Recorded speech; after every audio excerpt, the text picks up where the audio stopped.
그러니까 에피다임 유니버스라고 이름을 한번 붙여봤어요. 그냥. 그러니까 우리가 지금 어떤 저기 이 에피다임에서는 뭐를 하고 있는지 어떤 저기를 하는지 뭐 여러분들 뭐 영화 좋아하시는 분은 DC 카믹도 있고 마블 카믹도 있는데 걔네들도 유니버스가 있잖아요. 그 그러니까 에피다임에서 도대체 어떤 저기가 있는지를 한번 볼게요. 몇 가지 차트를 제가 한 서너 개 차트를 지금 넣어놨어요. 그래서 전체를 지금 한 번에 개요를 해서 볼 수 있는 방법이 있을까 하고 지금 봤어요. 좀 말씀하실 때는 저기를 꺼주세요. 자, 에피다임에서 이제 첫 번째로 우리가 이 라이센스, 라이프 앤 헬스 라이센스를 가지고 있는 걸 기본으로 생각을 합시다. PNC는 생각하지 말고 라이프 앤 헬스를 가졌을 때 우리 그 에피다임뿐만이 아니고 모든 인더스트리가 똑같겠죠. 이 라이프 인슈런스 인더스트리에서 할 수 있는 게 첫 번째는 라이프 인슈런스를 우리가 할 수 있어요.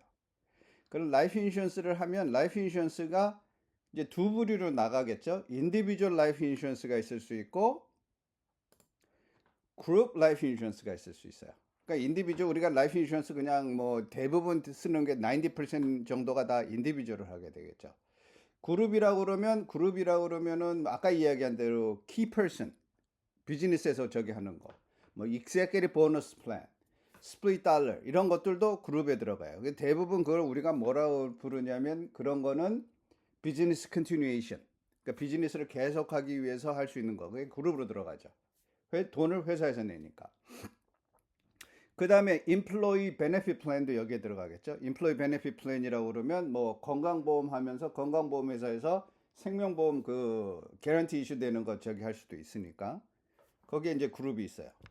또 어떤 그룹이 있냐면 그룹에 보면 DB 플랜에 그룹이 있을 수 있어요. 그러니까 Defined Benefit Plan. 아까 이야기했던 펜션 플랜. 이게 인플로이 베네핏 플랜하고 비슷한 내용이지만 이거는 그 인플로이 베네핏 플랜은 대부분의 경우 섹션 125라고도 그러고 그러니까 인플로이 플랜의 경우 베네핏 플랜의 경우엔 지금 현재 그 직원들의 복지를 위해서 하는 거고 이 DB 플랜 그다음에 이제 나온 DC 플랜 이렇게 제가 얘기를 하거든요. 그러니까 Defined Benefit Plan, Defined Contribution Plan. Defined Contribution Plan 중에는 제일 사람들한테 알려져 있는 게 뭐냐면 401k 플랜.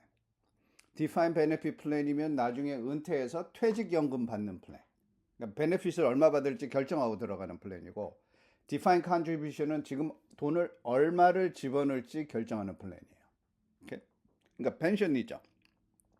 은퇴연금에 생명보험을 집어넣을 수 있습니다. 그룹으로 집어넣을 수가 있어요. DB 플랜은 아무 문제 없고 DC 플랜, 그러니까 Defined Contribution 플랜, 특별히 401k 플랜 같은 경우에는 요게 좀 까다로울 수 있어요. 요 조건이 맞아야 되는 부분이 있는데 어떻게 됐든 할 수는 있어요. 그러니까 생명보험을 인디비주얼리도 할 수 있고 그룹으로도 할 수 있어요. 그러니까 생명보험입니다. 그러니까 생명보험 당연히 하죠. 그 다음에 이제 뭐가 있냐면 annuity. 우리가 연금을 할 수 있어요. 연금. 연금이라고 그러는 건 생명보험 회사가 하는 게 라이프 인슈런스 아니면 annuity예요. 그러니까 annuity는 말 그대로 나중에 목돈을 집어넣든 돈을 집어넣어서 불린 다음에 이 소비자가 거기에서 연금을 받는 거죠. 생명보험은 죽음은 나오는 거고. 그러니까 이 두 개가 달라요. 오케이? 그 annuity를 보면 또 annuity도 두 부류로 나눌 수 있겠어요. 인디비주얼이 있을 수 있고 인디비주얼에 들어가면 non-qualified. non-qualified는 대부분의 경우 여러분들이 쓰는 게 다 non-qualified. 우리는 여기는 잘 아니다. 그러니까 non-qualified는 어디냐면은 들어가는 불입금에 대해서 세금 공제를 받지 않는 게 non-qualified라고 보시면 돼요. 예외가 하나 있긴 있는데 그건 다음에 말씀드릴게요. 그러니까 돈이 들어가는 불입금이 적립되는 액수에 대해서 세금 공제를 받지 않는다. 뭐 예를 들어서 은행에 10만 불 있는데 좀 겁난다. 연금으로 옮겨서 마이가 5로 바뀌었다. 그러면 은행에 있는 10만 불이란 돈은 세금을 낸 돈이잖아요. 그러니까 세금이 낸 돈이 들어오니까 non-qualified. 세금 공제를 받지 않는 거. 오케이? 그 다음에 인디비주얼 중에 뭐가 또 있냐면 qualified가 있어요. qualified. 그 qualified라는 거는 기본적으로 qualified는 뭐냐면 세금 공제를 받는 플랜. 세금 공제를 받는 뭐에 대해서? 이자에 대해서는 원래 세금이 연기되잖아요. tax defer, 세금이 연기되는데 들어가는 원금에 대해서 세금 혜택이 있는 플랜이에요. 그래서 이거 qualified 플랜의 제일 유명한 게 IRA, individual IRA 지금 많이들 하시잖아요. IRA가 qualified로 들어가요. 결국엔 individual 플랜이에요. 근데 여기에 또 이게 변화구가 있어요. 변화구가 Roth예요. 지난번에 우리 지원 씨도 약간 여기서 그 혼돈이 왔었던데 Roth라는 거는 원금에 대해서 세금 공제가 없어요. 그러니까 엄격하게 따지면 qualified로 들어가면 안 돼, 사실은. 근데 IRS에서는 이거를 qualified로 봅니다. 그러니까는 세금 공제는 받지는 못하지만 나중에 돈을 인출해서 꺼낼 때 세금을 안 내니까 이거를 Roth도 qualified로 인정해요. IRA하고 Roth IRA가 있어요. 그 외에 그 다음번에 나오는 경우 SEP and Simple IRA가 있는데 이거는 그룹으로 들어가야 할 경우도 있어요. 대부분의 경우 그룹으로 집어넣는데 이거는 사실은 어떻게 보면은 복잡하지 않으니까 SEP하고 Simple은 복잡할 게 없어요. 401k 해보신 분들은 연말에 막 머리가 아프다는 걸 느끼실 거예요. 왜냐하면은 IRS에다가 보고할 서류들이 많거든. 근데 SEP and Simple은 보고할 서류가 없어요. 세금 보고만 하면 돼요. 오케이? 그래서 그거는 인디비주얼로 놨어요. 그리고 인디비주얼 애플리케이션을 쓰고 SEP and Simple IRA의 경우에는 그래서 이게 annuity에는 인디비주얼이 이렇게 있다. 그럼 annuity에도 그룹이 가능하냐?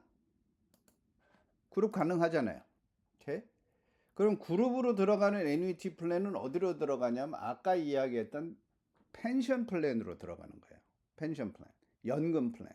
그러니까 그룹 연금 플랜이죠. 뭐 annuity 자체가 연금이니까 회사 연금을 만드는 거라. 그래서 첫 번째가 DC, Defined Contribution Plan. 이거를 이제 그룹 annuity라고 불러요. 그러니까 회사마다 조금씩 다르지만 그룹 annuity의 경우에는 일반 annuity하고 조금 달라요. 어떻게 다르냐면 일반 annuity, 개인 annuity는 서렌더 차지가 있죠. 중간에 돈을 꺼냈으면. 근데 그룹 애뉴이티의 경우는 대부분의 경우가 서렌더 차지가 없습니다. 개인적으로. 그러니까 중간에 일을 2년 하고 퇴사했어요. 퇴사해서 401k 있던 돈을 한꺼번에 다 찾으면 세금은 물론 내야 되겠지만 서렌더 차지는 없어요. 그러니까 그룹 애뉴이티는 서렌더 차지가 없어요. 개인적으로. 그럼 그룹 애뉴이티가 서렌더 차지가 아예 없느냐? 그것도 아니야. 어떤 때 서렌더 차지가 부과되냐면 회사에서 전체로 이 그룹 애뉴이티를 했던 회사에서 전체로 그 애뉴이티를 그만둔다든지 아니면 타 회사로 이전을 한다 그러면 그때는 서렌더 차지가 붙어요. 그리고 그룹별로는 서렌더 차지가 있는데 개인별로는 서렌더 차지가 없어요. 그게 조금 달라요. 그렇기 때문에 그룹 애뉴이티는 커미션도 작습니다. 중간에 서렌더를 할 수 있으니까 서렌더 차지 없이. 그게 이제 저기고 그 다음에 그룹으로 한다 그러면 그룹으로 하면 내가 어떤 상품을 할 수 있느냐? 인덱스 애뉴이티 할 수 있어요. 회사마다 조금씩 달라요. 근데 픽스드 애뉴이티 할 수 있어요. 그러면 variable 애뉴이티, 뮤추얼 펀드가 있는 variable 애뉴이티를 할 수 있느냐? 회사마다 조금 다르지만 제가 여러분들한테 소개하는 회사들의 경우는 그룹 variable 애뉴이티가 있어요. 그거를 우리가 소위 얘기하는 unregistered group variable annuity라고 그래요. 이게 무슨 소리냐면 security license, Series 6 and 63가 없이도 할 수 있어요. 뮤추얼 펀드에. 그러니까 뮤추얼 펀드 매니저한테 직접 투자는 못해도 그룹 베러블 애뉴이티를 통해서 우리가 뮤추얼 펀드라고 하면 안 되죠. 저기 합법적인 용어는 separate account예요. separate account에다가 돈을 집어넣을 수가 있습니다. 근데 이거는 qualify 플랜이니까 연말에 IRS에다가 보고하는 자료가 있어요. 그러니까 DC, DB, Defined Benefit Plan. 그러니까 이제 이 플랜의 경우에는 annuity라도 조금 색깔이 다르다. 근데 여기는 해보신 분들이 아시고 뭐 예를 들어서 요번에 지금 케이스 하나 클로즈 된 게 작년에 30만 불 돈을 집어넣은 경우도 있었어요. 왜냐하면 이 플랜을 하니까 DB 플랜하고 annuity하고 연결이 돼서 그러니까 이런 케이스를 하게 되면 이 아까 이야기한 B 케이스가 나올 수 있어요. 그러니까 지금 30만 불을 한 케이스 같은 경우에도 라이프 인슈런스를 끼기로 했는데 라이프 인슈런스를 안 끼고 애뉴이티에다 넣어가지고 야 너희들 잘못해서 라이프 인슈런스 집어넣기로 해서 지금 그래가지고 그걸 조정 중이에요. 오케이? 그러니까 사실은 큰 케이스가 나올 수가 있죠. 오케이? 그러니까 애뉴이티도 인디비주얼이 있고 그룹이 있다. 그 다음에 할 수 있는 게 우리가 헬스 인슈런스를 할 수 있어요.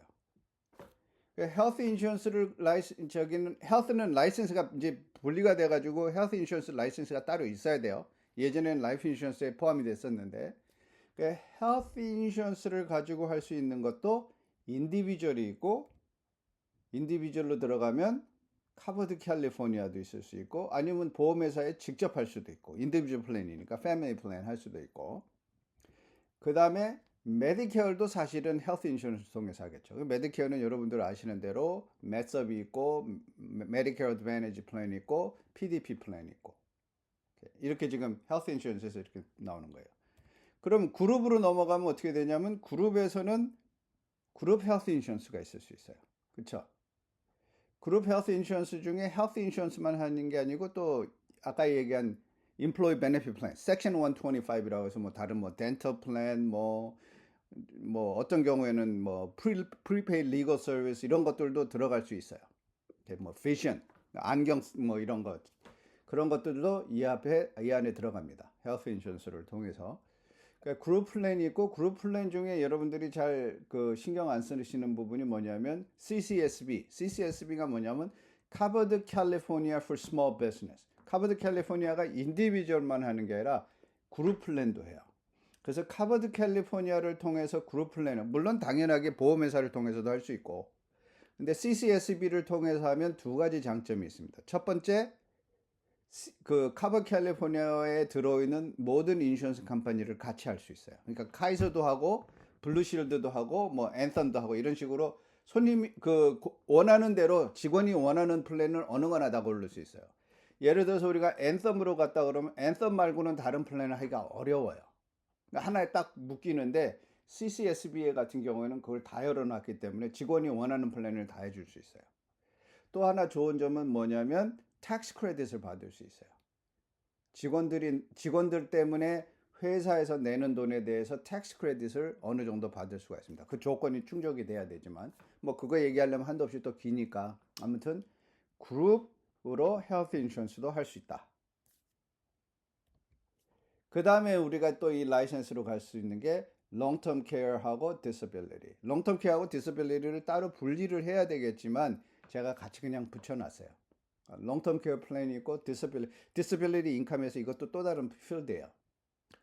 제가 사실은 계속 요거를 지금 어떤 상품을 해야 될까 생각하고 있는데 디서빌리티 인컴도 괜찮은 거예요. 예를 들어서 의사. 근데 의사가 수술이 집도의야.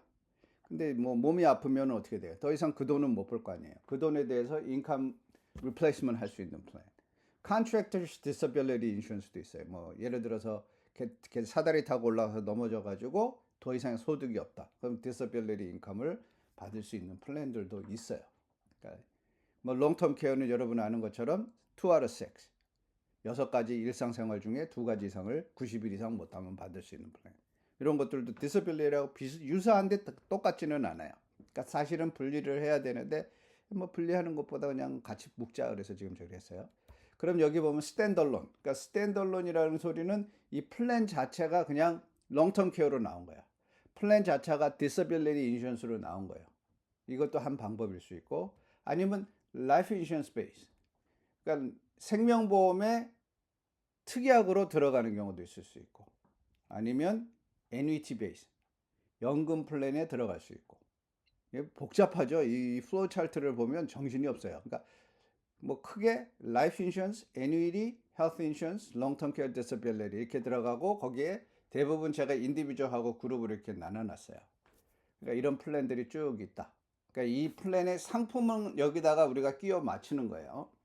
오늘은 상품 설명보다는 우리가 뭐를 할 수 있는지 우리 라이센스를 가지고 그래서 그것에 대해서 이렇게 한번 설명을 드린 거예요. 그래서 아마 그 모르긴 몰라도 지원 씨가 원했던 거는 요런 그 전체적인 그림을 한번 원했던 것 같아요. 그래서 제가 요거를 만들었습니다. 그럼 이제 다음 장으로 넘어갈게요. 이 경우에는 이거를 이 분류를 안 하고 어떻게 했냐면 이 페이스별로 네 가지 그 과정으로 제가 봤어요. 이것도 몇 번 설명한 거예요. 네 가지 과정을 지금 4Ws, 이게 다 W로 시작을 해요. 첫 번째 W가 뭐냐면 wealth protection. 그러니까 자산을 지키는 게 첫 번째예요, 우리가. 우리는 불리는 것만 파이낸셜 플래닝이라고 생각하는데 그게 아니에요. wealth protection. 있는 걸 지켜야죠. 예를 들어가 내가 10만 불을 모아놨어. 근데 갑자기 사고가 나서 병원에 들어갔어. 보험이 없어. 그럼 그 10만 불은 하루아침에 날아가는 거예요. 그 프로텍션이 없는 거죠. 그렇죠? 내가 자동차 사고를 냈는데 보험이 없어. 그럼 사고 났을 때 해당되는 건 누가 내야 돼? 내 돈으로 낸단 말이에요. 모으기는 어려운데 날리는 건 너무너무 쉬워요. 그 다음에 liability. 뭐 예를 들어서 텍스트 치다가 이제 픽업하면서 텍스트 치다가 나오는 아이를 받았어. 그래가지고 그 아이가 평생 불구가 됐어. 있는 일이에요. 그러면은 그 아이가 그쪽 집에서 수를 했다. 그럼 내 돈 다 날라가는 거 아니에요.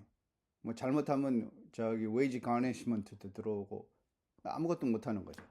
그 wealth protection. 내가 있는 거를 지켜야죠. 첫 번째 해야 되는 게 이거예요. 그러니까 wealth protection 하면 뭐냐면은 뭐를 understand 해야 되냐면 내가 무슨 리스크를 가지고 있고 어떤 liability가 있는지 이거를 생각을 해야 돼요. 그러니까 wealth protection은 결국에는 insurance planning이에요. 어떤 인슈런스를 가질까? 내가 차 사고를 내면 큰 돈이 나가는데 차라리 조금씩 보험료를 내자. 내가 건강에 안 좋은 일이 생기면 그 수술비며 이런 거 뭐 며칠만 있어도 10여만 불, 20만 불 막 넘어오는데 그거를 보험회사에다가 델리게이트 한다고 그러죠. 델리게이트 리스크. 시험 문제에 나온 거예요. 리스크를 델리게이트, 다른 쪽으로 전가시키는 거죠. wealth protection. 우리가 첫 번째 해야 되는 게 wealth protection이에요. 그러니까 저는 손님하고 얘기했을 때 우선은 자산을 지키시는 게 첫 번째입니다. 그래서 사람들은 대부분 뭐만 얘기해요? wealth creation만 얘기해요. 내 자산 늘리고 싶다. 늘리고 싶으니까 accumulation. 그러니까 이게 전부라고 생각해. financial planning이. 그러니까 전부 늘리려면은 결국에는 이자율도 좋아야 되고 그 다음에 risk management. 어떻게 investment 리스크가 있을 때 이걸 어떻게 감당할지도 생각을 해야 되고. 뭐 요즘에 한국도 시끄럽습니다만 뭐 가상화폐 뭐 여기다 넣는 게 맞느냐 틀리느냐. 그러니까 제가 accumulation을 할 때 그때 한번 얘기를 했죠. 저축이 있고 투자가 있고 투기가 있습니다. 저축은 원금에 대해서 손해가 나지 않는 게 저축. 투기는 못 먹어두고, 그렇죠? All in, all or nothing 이런 식으로 된 게 투기라고 볼 수 있겠고, 투자는 그래도 어느 정도 manage risk, 리스크가 어느 정도 manage 된 거. 그럼 어느 쪽으로 해야 되느냐? 개인적으로 이 세 가지 다 해야 돼요, 우리. 개인적으로 본다고 그러면. 그렇잖아요. 투기를 안 하고, 그러니까 투기란 말 자체가 좀 나쁘지만 좀 그런 뜻이 아니고 조금 우리가 위험성을 가지고 투자를 하더라도 투자라고 위험성 있는 투자라고 얘기합시다. 그거 해야 또 어떤 때는 조금 돈도 벌 수 있는 거 그러니까. 그건 너무 안 하는 것도 별로 좋은 거 아닌 것 같아요. 제 성격적으로 저는 못 했는데 이제 지나고 나니까 그것도 좀 했었어야 되는구나 싶을 때가 있거든요. 그러면 우리가 손님을 만나는 입장에서 손님들한테 권장하는 플랜 중에 어떤 플랜을 해야 되냐? 손님들한테 우리가 개인적으로 하는 거하고 손님한테 하는 건 다르죠. 손님한테는 저는 투기는 절대로 하면 안 된다는 게 제 주의입니다. 뭐 제가 틀릴 수도 있어요. 근데 투자도 요즘엔 잘 설명을 안 해요.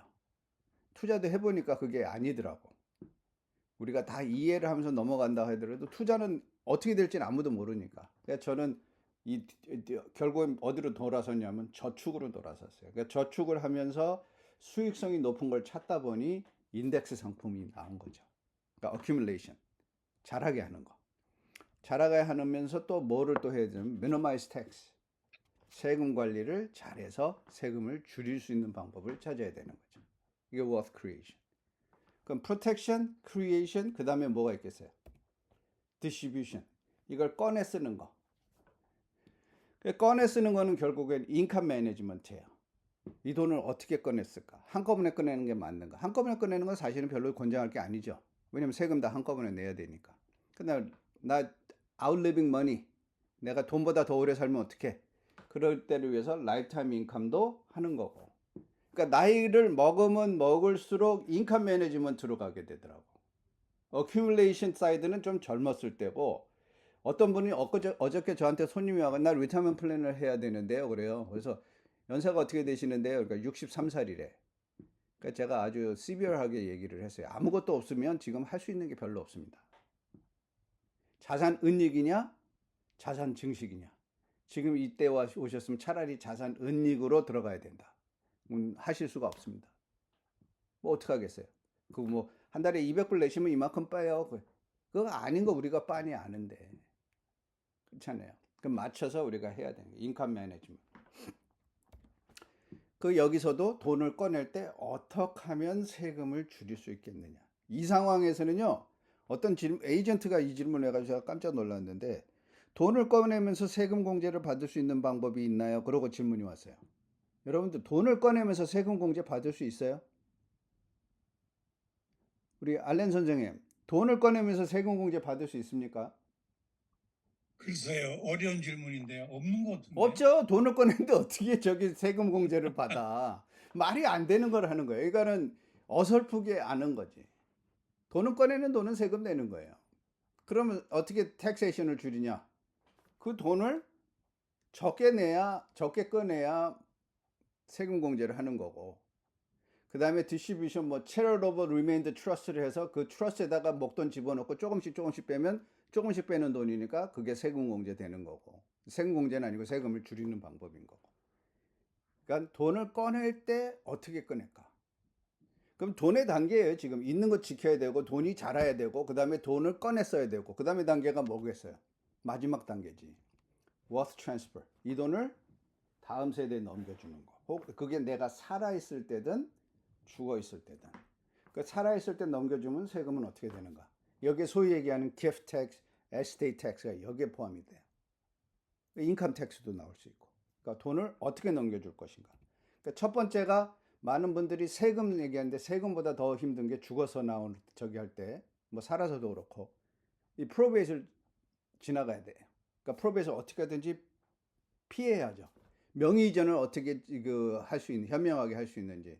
명의 이전 때문에 발생되는 비용이 너무 크니까. 뭐 대부분의 경우 에스테이트 텍스 같은 경우에 상속세는 그렇게 큰 문제가 되지는 않아요. 몇 천만 불씩 있어야 되니까. 하지만 인컴 텍스도 있을 수 있다. 어떤 손님이 이번 지난 일주일 누가 와서 지금 질문했는데 그 질문을 했어요. 돈을 꺼내는 거에 대해서. 그럼 돈을 꺼내는 건 저는 이렇게 얘기합니다. wealth distribution하고 wealth transfer를 생각을 하면 돈을 꺼내는 걸 어디서 꺼내야 되냐면 제일 먼저 tax defer account에서 꺼내야 돼요. 세금 공제 받은 어카운트에 있는 돈, 401k 있는 돈, IRA에 있는 돈은 은퇴해서 제일 먼저 써야 되는 돈이에요. 왜냐하면 그 돈은 죽어서도 세금을 내거든.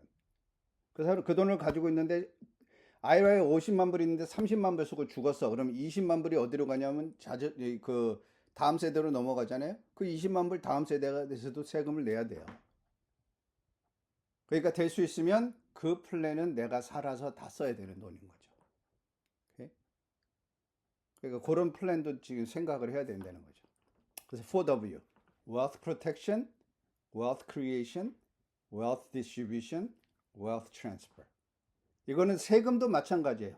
Wealth Creation 할 때 들어가는 돈에 대해서 세금 공제를 받느냐 안 받느냐. 그 다음에 돈이 자랄 때 세금 내냐 안 내냐. 돈이 자라는 거에 대해서 세금 안 내고. 꺼냈을 때 Wealth Distribution 꺼냈을 때 세금 내냐 안 내냐. Capital Gain Tax냐 Income Tax냐. 그 다음에 이 돈을 다른 사람한테 넘겨줄 때 다음 세대로 넘겨줄 때 세금이 있느냐. Gift Tax에 적용되느냐 Estate Tax에 적용되느냐 인컴 텍스에 적용되느냐 이런 부분들을 다 생각을 해야죠. 머릿속에 이 그림이 그려져야 돼요. 이게 어디로 들어가지? 돈의 단계는 그거예요. 적립되고 성장하고 인출하고 남겨주고 요 네 가지 단계밖에 없습니다. 돈 가지고 다른 거 할 수 있는 건 없잖아요.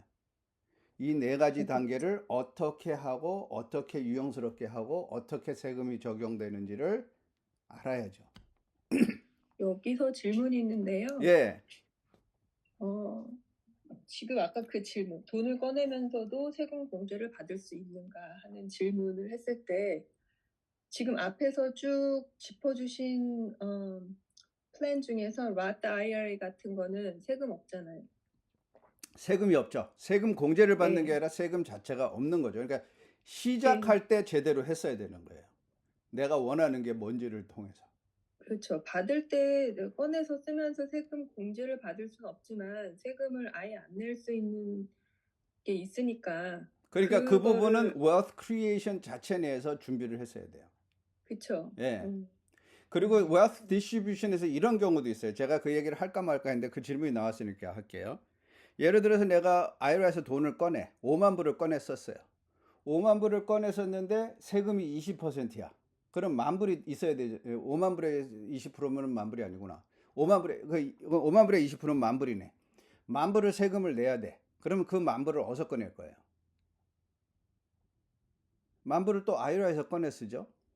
그럼 어떤 상황이 벌어지냐면 만 불을 IRA에서 꺼내면 세금 내려고 꺼낸 그 만 불까지도 taxable income이 돼버려요. 그렇기 때문에 Roth IRA나 IUL 같이 세금을 안 내는 어카운트가 있어서 돈을 5만 불을 IRA에서 꺼냈었지만 세금은 IUL, Roth에서 세금을 만 불을 내버리면 그 만 불에 대해서 더블 텍세이션은 없다는 거죠. 그러니까 돈을 꺼내는 것도 이렇게 현명하게 해야 되는 거예요. 제가 이거는 그 경험담이에요. 제 경험은 아니지만 저희 에이전트 중에 그 여기 아시는 분들은 아시겠지만은 그 에이전트는 미츠비시에서 오래 일했어요. 그러니까는 펜션도 있고 401k도 있고 막 있어. 근데 돈 꺼냈으면 세금 낼 때 꺼내는 돈도 세금 내야 되는 거예요. 왜냐하면 한 번도 웨alth 크리에이션 단체에서 세금 없는 돈이 필요하다라는 생각을 안 한 거예요. QE만 했으니까. 그러니까 그런 잠깐만요. 여기서 아까 더블 텍세이션이라고 하셨는데요. 예. 그럼 그 사람이 IRA 어카운트에서 5만 불을 인출을 하면서 20%가 텍스라서 만 불을 텍스로 냈어요. 만 불을 5만 불에서 낸 게 그러면 아니고 5만 불을 다 썼다고 생각합시다. 네? 5만 불을 다 썼어. 그러고서 이제 그러니까 연말에 세금 보고를 하는데 만 불 세금을 내야 돼. 그럼 그 만 불 어디서 나오겠어요? 그러니까 그걸로 하지 말고 지금 그러면 안 돼. 헷갈려요. 그러니까 5만 불을 인출을 해도 내가 20%에 대한 자기 텍스 브래킷이 20%라서 그만큼을 낸다는 거죠. 그렇죠. 텍스는 쓰면 많이 쓸수록 텍스는 올라가죠. 그 사람의 텍스 브래킷에 따라서 낸 거잖아요. 20%를. 그 정해진 게 아니죠. 그 퍼센티지는. 예. 예, 그리고 나서 그걸 또 인컴으로 해서 인컴 텍스를 또 낸다는 말씀이시 이게 좀 이해가 안 가서 그래요. 5만 불을 인컴 텍스로 잡아야죠. 5만 불을 인컴 텍스로 잡고. 예. 근데 예를 들어서 IRA 지금 에서 지원 씨가 얘기한 대로 5만 불을 잡았어. 5만 불을 인컴 텍스를 이제 낼 생각을 하고 꺼냈었어요. 그럼 이 사람이 돈을 더 이상 안 꺼내려면 얼마만 써야 돼요? 그 5만 불에서. 세금 낼 걸 생각을 하면 4만 불만 써야 되는 거죠. 그렇죠? 5만 불에 네, 알았어요. 그러니까 예. 5만 불을 인출할 때 인컴 텍스 낼 거를 생각하고 생각해야 되는 게 20%라는 거지. 사실 더블 텍세이션은 아니네요. 그러면. 세금 낸 돈은 왜 더블 텍세이션이라는 소리를 하냐면 대부분의 그 만 불, 5만 불에서 만 불이란 돈은 그 뭐 더블 텍세이션 아니라고 얘기하면 얘기하겠다 그래요. 오케이. 그러니까는 그 만 불은 쓰지도 않고 세금을 내는 돈이에요. 세금을 내기 때문에 세금이 또 생긴 돈이니까. 근데 그 돈을 똑같이 생각을 해서 5만 불을 내가 그 세금 내는 구자에서 꺼내 쓰고 세금을 안 내는 구자에서 돈을 꺼내서 세금을 내버리면 세금 낸 돈에 대해서 세금을 안 내는 거잖아요. 조금 생각해 보면 어느 순간에 이 소리가 이 소리였구나라고 저희가 오실 거예요. 이렇게. 뭐 다른 그 질문 또 있으세요? 아무튼 뭐 그거는 세부적인 거니까 나중에 그 얘기를 하고. 그래서 W로 셌을 때 wealth protection, wealth creation, wealth distribution, wealth transfer. 요 방법이 있다. 아까 여기서 마지막 질문을 할게요. 아까 그 사람은 일반 IRA에서 인출을 5만 불을 한 경우잖아요. 그 일본 사람은. 네. 만약에 그 사람이 라트 IRA가 있었어요. 네. 그러면 라트 IRA에서 5만 불을 뺐다면 이 사람은 그건 인컴으로 안 인컴 잡히죠. 텍스북 인컴으로 보고를 안 할 수 있는 거죠. 그렇죠. 안 해야 되는 거죠. 인컴으로 보고를 안 해야 되는 거죠. 인컴으로 보고를 하고 싶어도 못 하는 거지. 왜냐면 인컴으로 그건 잡히는 그게 게 아니니까. 제가 CPA가 아니라서 모르겠지만 그거를 신고하는 그 란이 없나 보네요. 없어요. 그러면? 없죠. 네네. 있어도 네네. 사실은 그 Roth에서 나온 돈은 non-taxable distribution이 돼요. 세금을 내지 않는 거. 그러니까 세금을 내지 않는 구자가 있어야 되는 거죠. 어디선가. 그 하나밖에 없잖아요. 어디선가 있는 게 아니고 라따이라밖에 없잖아요. 또 있어요? 라이프 인슈런스. 네네. 그러니까 라이프 인슈런스를 가지고서도 세금 없을 수 있죠. 이렇게. 그 외에도 할 얘기가 많아요. 웨alth 디스트리뷰션. 라스를 꼭 해야 되냐, 트래디셔널 IRA를 해야 되냐, 이 부분도 사실은 그 케이스마다 달라요. 은퇴했을 때 돈을 많이 받을 거냐, 적게 받을 거냐에 따라서 얘기가 다릅니다. 이거 제 CPA 친구하고도 한참 이야기했던 부분이에요. 그것까지 들어가면 너무 복잡하니까. 아무튼 세금에 대해서 현명한 방법을 해야 된다. 그 다음에 이 차트도 제가 사용을 했더라고요. 이거는 그 일반적으로 이렇게 우리가 뭐를 해야 되는지를 볼 수 있는 거.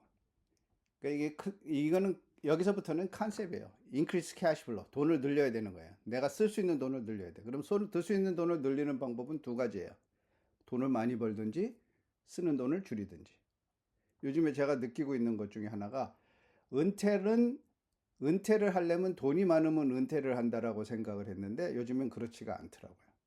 돈이 많아야 좋지만 또 한 가지 더 중요한 거는 minimize your expense. 적게 쓰고도 살 수 있는 방법을 찾아야 돼요. 그러니까 increase cash flow는 revenue를 늘리든지 돈을 늘리든지 아니면 expense를 줄이든지 두 가지를 다 해야 되겠죠. 그것에 대해서 우리가 교육을 좀 해야 돼요. 우리 머릿속으로. 그 다음에 그 부분의 일환으로 debt management. 크레딧 카드가 여러분도 우리를 죽이고 있어요. 저 옛날에 크레딧 카드 때문에 한번 고생한 적 아직도 생각나요. 막 크레딧 카드에서 막 바꾸고 막 그러면서 debt consolidation 해보고. 그러니까 그 부분을 굉장히 우리가 잘 생각을 해봐야 되고 emergency fund. 내가 어떤 상황이 벌어졌어. 내 돈이 안 벌려. 그때 내가 쓸 돈이 있는지 그 쓸 돈을 만들어 놔야 돼요. 그 다음에 proper protection. 아까 이야기한 그 내용이죠. 그러니까 risk management죠. 그 다음에 long term saving. 어저께 한 얘기 중에 하나가 우리는 은퇴를 준비하고 은퇴를 맞이하는 게 아니고 나이 먹었으니까 자동으로 은퇴되는 줄 알고 있다가 나이가 오니까 아무것도 없다는 걸 느끼는 경우가 많습니다. 그러니까 우리가 만나는 사람들한테 그걸 계몽을 해야 된다니까요. 은퇴는 준비 안 하고는 만날 수 없다는 걸 생각을 하게 해야 돼요. estate planning, 돈을 어떻게 넘겨줄지, tax management, 세금은 어떻게 적게 낼지, investment management, 어느 쪽에다가 어떻게 돈을 자산 증식을 할지, income management, 내가 은퇴했을 때 돈을 잘하게 하는 거는 하나지만 또 이 돈을 어떻게 라이프타임으로 내가 쓸 수 있을지. 그러니까 요즘에 라이프타임 인컴 라이더를 계속 얘기하는 거예요. 그 다음에 뭐 부수적으로 얘기한다면 젊은 사람들의 경우는 아이들 어떻게 칼리지 펀딩을 준비할지. 여기까지가 이제 개념적인 거예요. 그러니까 전체적으로 이 그림이 사실은 그려지면 어느 정도 이제 손님하고 이야기할 때 자신감이 붙죠. 그 다음에 이제 에이전트들하고 이제 얘기를 했을 때 교육 과정이에요. 그러니까 교육 과정이고 이제 사람들을 만났을 때 어떻게 할지. 우리가 프로스펙트, 클라이언트가 있어요. 그러면 이 클라이언트를 뉴 에이전트가 만나는 거예요. 대부분의 경우가. 그러니까 뉴 에이전트가 이 프로스펙트를 만나는 가장 큰 적이는 뭐냐면 릴레이션십이 있어서 그래요. 이 사람하고의 관계가 있고 내가 아는 사람이고 내 친지고 뭐 이러니까. 근데 뉴 에이전트는 뭐가 없어요? 경험이 없잖아. 그러니까 여기에 익스피리언스 에이전트가 있어야 돼요. 그러니까 익스피리언스 에이전트가 같이 나갈 수도 있고 옆에서 뒤에서 도와줄 수도 있고 이 익스피리언스 에이전트의 날리지를 받아야 돼요. 오케이? 그래서 익스피리언스 에이전트가 뉴 에이전트에 대해서 멘토십 이거를 계속 트레이닝을 해주고 이런 경우는 이렇게 하세요. 이런 경우는 이렇게 하세요. 그 다음에 어떤 때는 한번 해보세요. 뭐 이런 저기들을 하는 거죠. 그리고 이 익스피리언스 에이전트의 이 knowledge하고 익스피리언스가 결국엔 손님을 끄는 거죠. 그러니까 이 단계 중에 많은 사람들이 제가 이거를 일부러 만든 이유 중에 하나가 예전부터 한 얘기지만 새로운 에이전트들은 자기 혼자 다 하고 싶어. 내가 다 배운 다음에 할 거야. 그리고 대부분 익스피리언스 에이전트들이 그걸 공짜로 해주지는 않잖아요. 그러니까는 욕심이 앞서는 거예요. 서로가 다들.